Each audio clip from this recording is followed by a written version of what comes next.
Hello everybody, my name is Brandon. Welcome back to Cinefessions, where we talk all things media. So if you guys watched my May TBR and TBW video, you might remember me commenting in there that my April watch list was, well, it wasn't quite what I was hoping it would be. It was a bit of a disappointment. So I want to elaborate on that a little bit today and rank and review the 3 films that ended up on my April watch list. We have War of the Worlds Goliath. We have the, what is this one? She-Wolf of London. No, that's not right. Which one was it? Werewolf of London. That's how much that one stuck with me. And Irreversible. So gonna talk about all 3 of these. Like in the past, I won't be like super elaborate on these. So gonna keep them a little bit brief, but just share with you guys what my thoughts were to kind of bring it all full circle from my TBR and TBW video all the way through to my rank and review. So if you guys do have a second, please hit that like button down below. That engagement really does help me out. But with that said, let's not waste any more time at all. Let's dive right in to my rank and review video for my April TBW.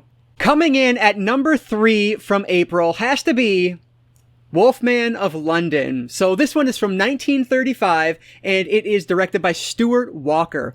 So I'll be honest, I didn't realize that the 1941 Wolfman was not like the first in this series. Now, to be fair, I wouldn't really consider Werewolf of London a part of the Wolfman series. Yes, as it says here, this is part of the original legacy of the Wolfman, but it is a completely different story. Well, it's a Wolfman or werewolf story, so it's not completely different, but it's just a completely different like thing going on here. So unfortunately, we don't have Lon Chaney Jr. in this. Our main character is played by Henry Hall, and he is a botanist who is in the beginning of the film traveling to Tibet to find this rare flower. Well, in the middle of the night, he ends up getting attacked by this creature, this animal. He doesn't know what it is because it's so dark. Well, he gets back home, and of course, whatever that creature was turned him into a werewolf. So now every night he goes out and stalks his victims as this werewolf, and the only way that he can rid himself of this werewolf disorder, disease, whatever you want to call it, is by finding this flower that he was looking for in Tibet.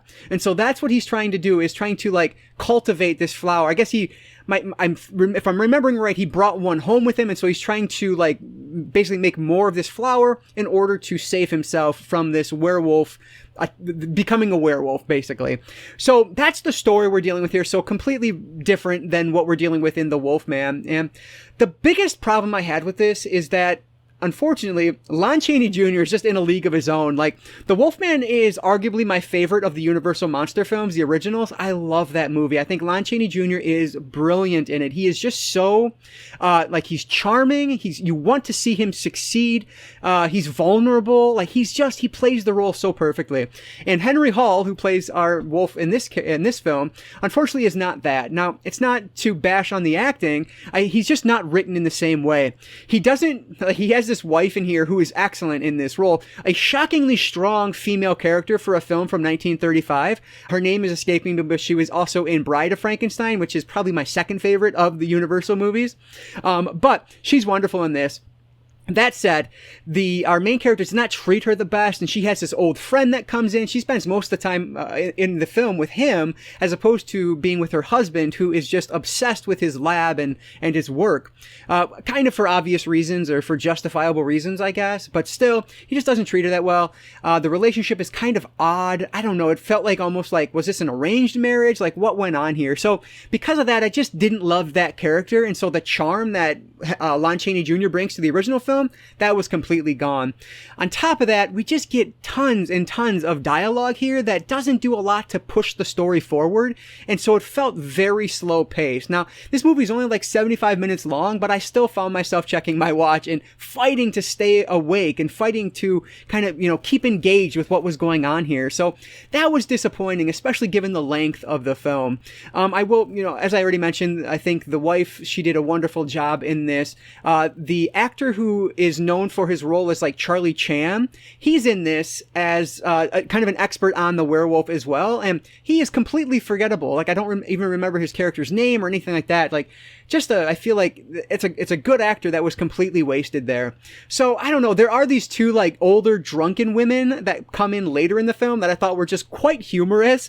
They brought a lot of levity to the film, and I thought they were really well done. But other than that, there just isn't a lot here for me to recommend. In my opinion, if you're going to watch watch the Wolfman films, start with the 1941 film like I did, because going back to the 35 Werewolf of London just didn't seem worth it in my book. There is a She-Wolf of London from 1946, which looks like it's like the second to last one on this set in terms of the year it was released. So I'm intrigued to see how that is, but hopefully it's better than Werewolf of London. So I'm going to give Werewolf of London from 1935 1.5 out of 5 stars.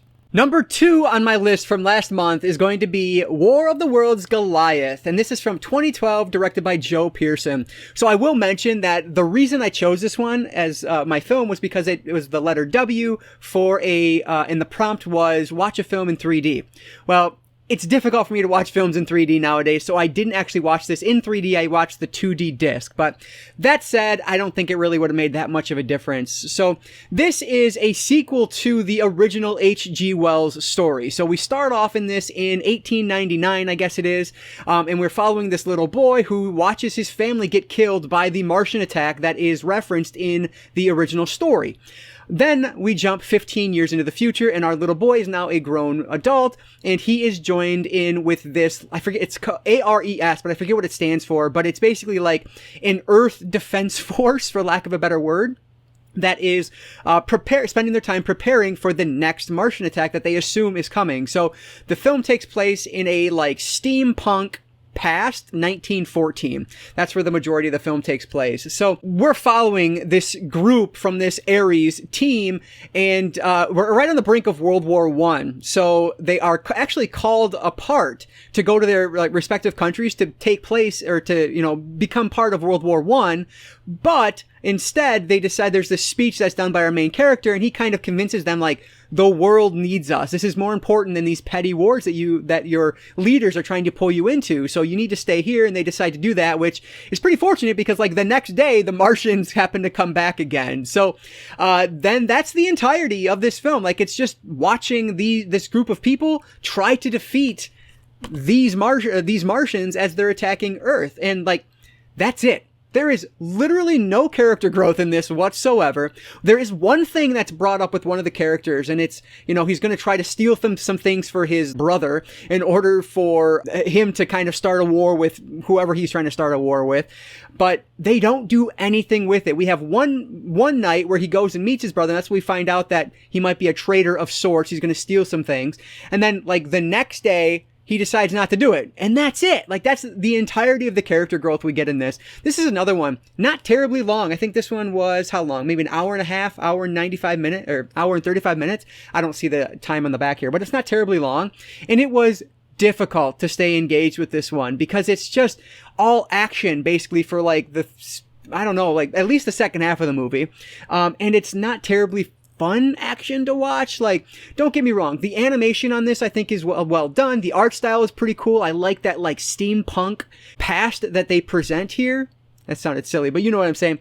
And so like I thought that part was good. I thought the voice acting was okay. There were some accents that were really questionable throughout this, because we're dealing with people throughout the entire world. There are going to be a lot of different accents, and some of them were better than others. But yeah, I don't know. This one there's not a whole lot to talk about because it was literally just battle after battle after battle, and it was incredibly difficult to care about what was going on because I didn't give a damn about any of these characters whatsoever. So I don't know. This one, I appreciated this one a little bit more than Werewolf in London just because of the art style. Like, they did a great job with that. But in terms of the story and what they were doing with it, completely forgettable for me. So I'm going to give War of the Worlds Goliath from 2012 2 out of 5 stars.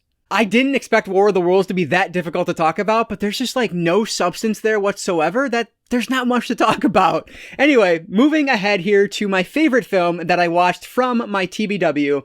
This is Irreversible from 2002, directed by Gaspar Noé. I'm not certain how to say his last name, but you can see here I do have the indicator release of this on Blu-ray, and this is actually a Region B release, which I knew that when I bought it, but I didn't even think about it when I went to play it because I put it in my normal United States player upstairs and it didn't work, so I had to come down. Fortunately, I have 2 region free players. I talk about this way too often, but I bought a PS3 off of Amazon once, and it happened to be a UK PS3, so I can use that, which is what I used, and I also have my region-free Blu-ray player. I just don't have that one hooked up right now, so I use my PlayStation 3 to watch it. But anyway, that is completely irrelevant. This movie is something else. So this is basically like the day in a life of this group of friends. So we're following, and it's done in reverse order, hence the kind of the title of this, but it's so strange. So anyway, we're following these two men and this woman. There's a couple in here and then an ex-boyfriend, but they're still friends. And so they are a trio that decided to go out for the night and have some fun. So they end up at a house party together, and then the woman leaves the party and something terrible happens, and we kind of see the aftermath of that. So as I mentioned already, this movie is presented in reverse order. So we see the very end of the movie first, and then work our way back in different like chunks, different scenes, all the way to the beginning of the film, which is the end of the film. You understand what I'm saying. So it's very Memento. That's, of course, the first thing that came to mind. It's the only thing I've really seen that does it in reverse order. Obviously, Pulp Fiction goes out of order, but it's not reverse chronological or chronological. So that one's a little bit different. But anyway, Memento. Think Memento if you've seen that one. So let me start off by saying some of the positives on this. This is acted just incredibly. Specifically, Bellucci in this is absolutely brilliant. What she has to endure in this role is something that I couldn't imagine as a director asking an actor or an actress to endure. Like, it is insane. And I'm of course referring to an assault scene that happens in this, which is quite genuinely one of the most uncomfortable scenes I have ever sit through in terms of watching a film. It was atrocious in terms of, my feelings watching it. It was a horrible, horrible thing. Acted amazingly by the actors, but oh my gosh, it was just screwed up. And it is so long. And I think that's what makes it so uncomfortable, is that there's like no cuts in this at all. It's just like 15-20 minutes of this assault. And it's brutal, it's disgusting, and it is unforgettable. Makes the whole film unforgettable in my eyes. So basically, we start off in this club scene, and we're at the very end. We're kind of seeing the aftermath of what happened. And the biggest problem I have with this is that we get the climax at the start of the film, and then from there, it just kind of gets more and more boring as the film progresses. And so I don't know if this gimmick, and calling it a gimmick is probably unfair. I'm sure Gaspar had a very intentional reason to do this, but I'm going to call it a gimmick anyway, because I don't think it works, and I think it hurts the film. I feel like if we were building up to this moment, it would have had more of an impact, which is absolutely what they were going for here. They were trying to make us, not necessarily a statement, but trying to have an impact on its viewer. And I think going in reverse order really hurts that. There's not a whole lot of special effects in this in terms of like gore effects, but what's here is incredibly brutal. You'll just sit there and watch a person get beat over the head multiple times, and like the camera doesn't pan away. There's no cuts. That's the other thing. Like, I love a long take, and there were so many long takes in this movie. It was nuts. But so not a ton of special effects, but what's here is super effective. Honestly, I almost turned this movie off after like 20 minutes. Because the opening scene is just so annoying.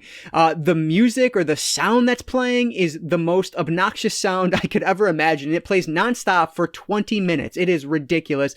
And I just genuinely couldn't see what was going on. We're filming in this dark club, so like you see shades of red, but the camera never sits still. Like, anyone who has ever complained about a found footage film with shaky cam needs to watch the opening scene of this movie and then never give a found footage film any slack again, because it is just ridiculous how bouncy this thing is.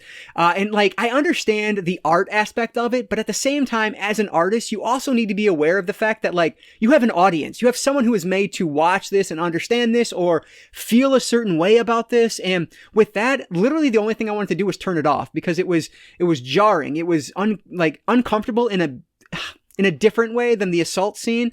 Just like, it was bad, frankly. I wanted to shut it off, but fortunately, after that scene's done, we kind of open up a little bit. We get outside and things are a lot more steady. Like I talked about before, I think the impact of the movie is dulled a little bit because of this reverse order that they go in. The acting is wonderful. There's a moment at the end of the movie, which would technically be the beginning of the movie, which it's pretty cool, because in this release, there is a straight cut, which plays from like the end of the original theatrical cut to the beginning. And so it plays everything in chronological order. I probably want to watch that at some point, but I don't know, not anytime soon, that's for sure.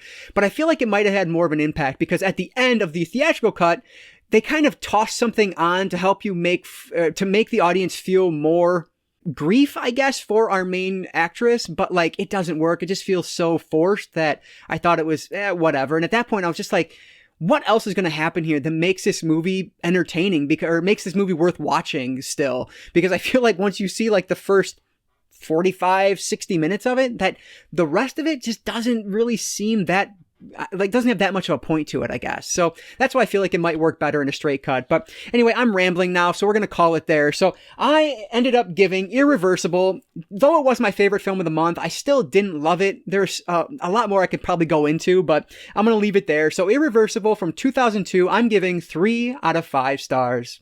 All right, so those were my thoughts on my April watch list, and man, this was my most disappointing watch list so far since I've been doing my TBW game, but still, I'm really glad I sat down and watched Irreversible because it's been in my collection now for almost a year, and it's the only indicator release I have, and so I definitely wanted to get around to it at some point, so this was a good reason to do that. Though I didn't love it, I respect it for what it was trying to do. But anyway, guys, I want to hear from you down in the comments below. Have you watched any of these? And if so, which ones did you love? Which ones did you not like? Let me know what your thoughts were down in the comments below. I always appreciate all of your thoughts and your support down there, so thank you so much for that.